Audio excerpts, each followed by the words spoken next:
For the first time in many decades, a NATO country has become a bargaining chip in the geopolitical game of superpowers. Despite years of intergovernmental agreements, one of the countries was simply decided to be bought like a plot of land for a summer house. However, we are talking about millions of square kilometers and tens of thousands of local residents. Greenland is a wonderful place. We need it for international security. It's specifically about it. The USA is actively trying to buy the island, claiming that the issue concerns the military security of the entire world. But is it really that simple? What is Trump actually planning and why does he need it? Greenland... And everything Trump is doing now is an attempt at a war for the future. It's not just about Greenland, it's a battle for the Arctic. What role does the ice island play specifically in international security, as well as the secret US nuclear base in Greenland and its implications? Why is Russia horrified at the prospect of the US purchasing the largest island in the world?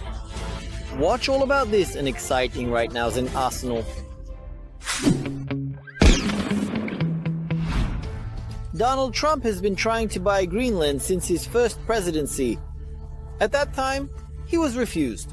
However, upon returning to the White House for a second term, the US leader became much more persistent.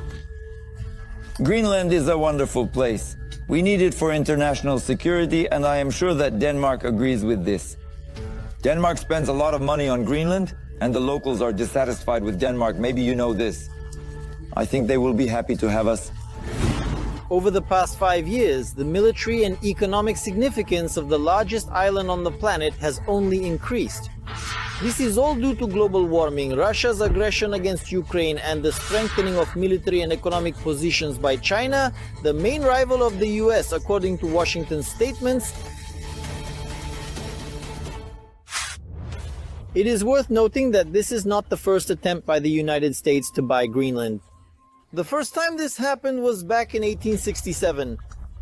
At that time, the US was able to acquire Alaska, but the purchase of the island did not take place. Another proposal to buy Greenland was made in 1946 by the 33rd President of the United States, Harry Truman. The fact is that during the confrontation with Nazi Germany, when Denmark was indeed occupied, America quickly and decisively took control of the island to prevent Hitler from gaining dominance in the Arctic waters. After Germany's surrender, the US wanted to remain in Greenland as owners. World War II ended, and in 1946, the United States of America offered Denmark $100 million for Greenland. And they said, listen, well, we already have a base here. Frankly speaking, there are more of our military on the island than Danish several times over. We have ships here and airfields we built. We have in Thule, a huge one. In Thule, I mean, that's the name of the airfield.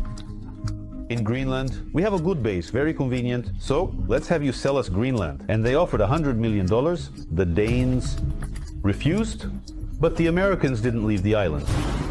It is worth noting that it was precisely since World War II that the US practically realized the military-political significance of dominance over Greenland. During the war years, the American military established a military airfield on the island, a port for ships and submarines, and also installed radar stations capable of detecting all aerial threats from the then Soviet Union. Greenland is such a control point, one of the outposts that controls the Atlantic. There is an American base there, and in general, the Danes and the Americans in Greenland on Greenlandic soil formed a very good alliance. Considering that Denmark, which owned Greenland as well as the USA, became a member of NATO after World War II, it was decided to keep the American military there.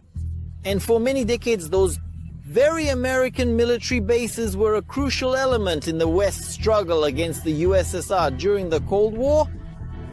Greenland is covered by an ice shield. The ice shield is an ideal camouflage for placing missile silos. It is very difficult The area is visible from the air, and it lies right along the path of all the planes flying from Moscow to New York. They fly past Greenland. Ballistic missiles would fly the same way. And accordingly, Greenland is a very important early warning station or early detection station. And in fact, the Americans naturally built such a station. Moreover, the United States did not limit itself to mere observation, officially informing Denmark that the Americans would conduct underground research on the island. In reality, the White House launched a secret project in Greenland in 1958 called Iceworm.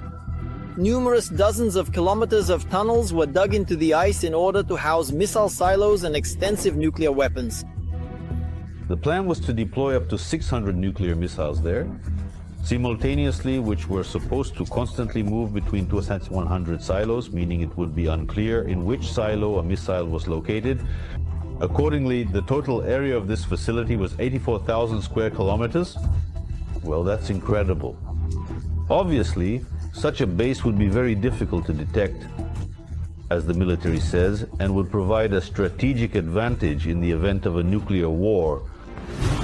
However, climate changes forced the secret project to be shut down. The fact is that the glaciers began to melt, which almost led to the collapse of one of the underground holes with a nuclear reactor. Therefore, in 1966, removal of all the equipment and shut down the program.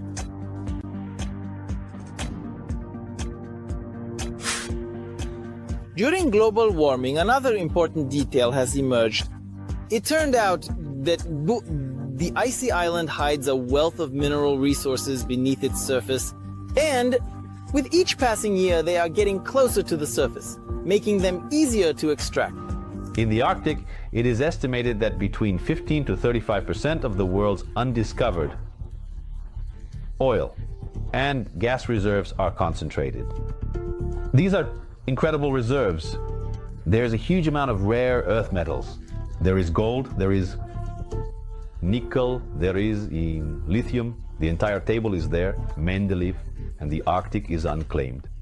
And there are Arctic states, the Russian Federation, Norway, Denmark, Canada, the United States of America, and everyone wants to, even the United Kingdom wants to participate in the division of this Arctic shelf. What is a shelf?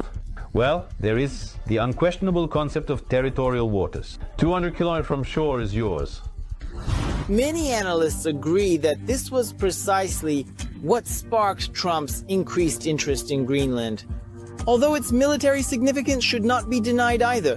One way or another in his second term, the rhetoric of the American president became more aggressive. And now he practically states openly, who will not lose the race with Russia and China for possession of this land. People actually don't even know if Denmark has any legal rights to Greenland. But if they do, they should give it up because we need it for national security. This is for the free world. I'm talking about protecting the free world. Look, we don't even need binoculars. Just look outside. We have Chinese ships everywhere. We have Russian ships everywhere. Will not allow this. The most interesting thing is that it's as if they've forgotten to ask the current owners of this land. More than 55,000 people live on the island, and their idea of US dominance is exactly what they categorically oppose. Greenland is not for sale. The future of Greenland should be determined by Greenlanders. We do not want to be Danes. We also do not want to be Americans. In response, Washington has already stated that they are serious, and if an agreement is not reached, economic pressure will follow, which neither Greenland nor their patron Denmark can withstand. Denmark is a small open economy, and we are completely dependent on our exports. We have companies like Nova, Carlsberg, and Maersk. We trade all over the world, and the American market is becoming increasingly important. 5 years ago, the USA became the largest export market for Danish companies. So, if we are subjected to any sanctions from the USA, it will have serious consequences for the Danish economy. However, the Danish government is not yet inclined to abandon Greenland. They state that they share Trump's military concerns and to prevent expansion are ready to increase the region's defense at their own expense. we must acknowledge that this will come at a cost as we need to invest more in our defense. The problem with NATO is that the forces that determine how we should defend our alliance do not take the Arctic into account, and that also comes at a cost. And then we will cooperate more closely with some Arctic countries, including the United States, and if it comes to that, Canada. So, yes, we will have to pay part of the price to ensure that countries that want to destabilize the situation, like Russia, cannot do so. Whether Greenland will join the United States, analysts' opinions differ. However, everyone unanimously states that no one believes in a military scenario of the island being seized by the Americans. Did you like this video? Then don't forget to give it a like and subscribe to our new Arsenal channel. The link is in the description below the video.